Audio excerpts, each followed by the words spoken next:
नमस्कार दोस्तों, स्वागत है आप सभी का एक बार फिर आपके अपने चैनल कॉम्पिटिटिव एग्ज़ाम पर। दोस्तों, जैसा कि आप जानते हैं हम वैदिक गणित की चर्चा कर रहे हैं इस समय, और आज का हमारा टॉपिक है वैदिक गणित का तीसरा बिंदु यानी मूलांक या बीजांक। इससे पहले हमने दो टॉपिक्स निखिल और निखिलेश के बारे में चर्चा की थी। अब चलिए चलते हैं तीसरे टॉपिक पे, यानी कि वैदिक गणित के तीसरे बिंदु पे, मूलांक पे। मूलांक, जिसको अंग्रेजी में बोला जाता है डिजिटल रूट। मूलांक के कुल दो प्रकार हैं, योग मूलांक और वियोग मूलांक। इसमें से इस वीडियो में हम योग मूलांक की चर्चा करेंगे। दोस्तों, जैसा कि हम सब जानते हैं कि गणित में कुल मिलाकर 1 से 9 और 0 10 ही संख्याएं हैं। हालांकि तक कि काफ़ी लोगों को यह गलत फहमी है कि गणित में कुल मिलाकर असंख्य संख्याएं, लेकिन यह गलत है। जो अगर आप बेसिक देखेंगे तो गणित में केवल 10 ही संख्याएं हैं। उसके अलावा जो संख्याएं हैं वो उन संख्याओं में से बनी हुई संख्याएं हैं। तो मूलांक है वो किसी भी संख्या का उद्भव स्थान है। जो योग मूलांक है वो किसी भी संख्या का उत्पत्ति स्थान है, वो है। यह हम इसकी व्याख्या दे सकते हैं। मूलांक को दूसरे शब्दों में बीजांक भी बोला जाता है। अब योग मूलांक किस तरीके से निकाला जाता है वो हम देखते हैं। एक संख्या है हमारे पास 731।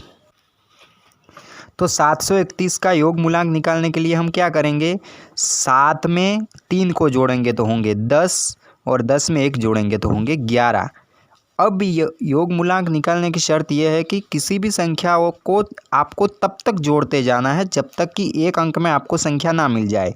7 + 3 10, 10 + 1 11, 11 दो अंक की संख्या, इसलिए आप उसको दो बार आपस में जोड़ेंगे। 1 + 1 = 2।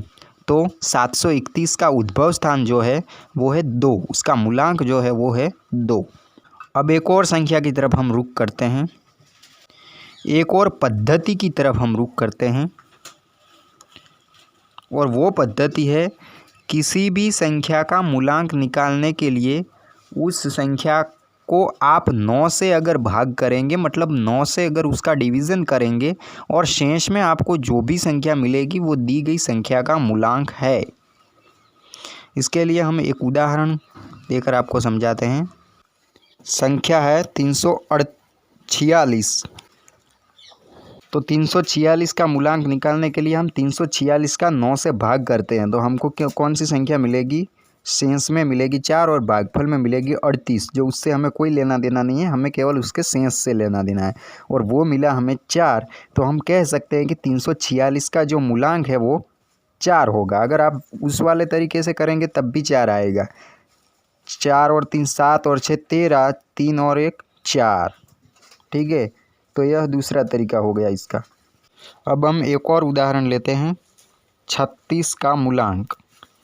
36 को हम 9 से भाग करते हैं तो हमें भागफल में मिलेगा 4 और नीचे शेष 0 मिलती है।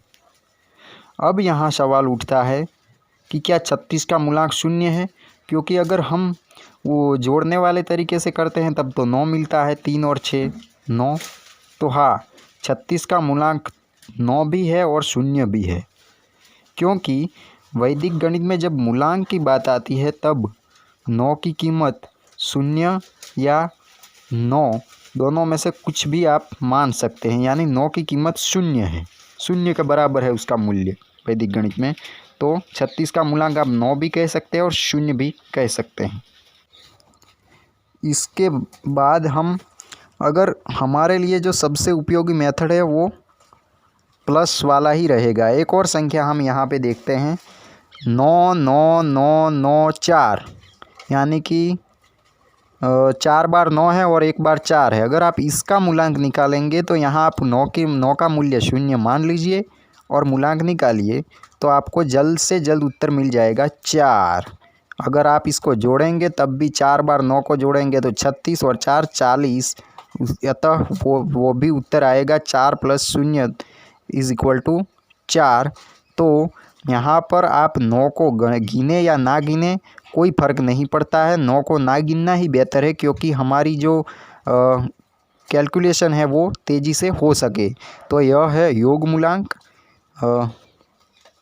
यह वीडियो अगर आपको पसंद आया हो तो आप लाइक करें, शेयर करें और हमारे चैनल को और से और लोगों के पास भेजने की कृपा करें। धन्यवाद।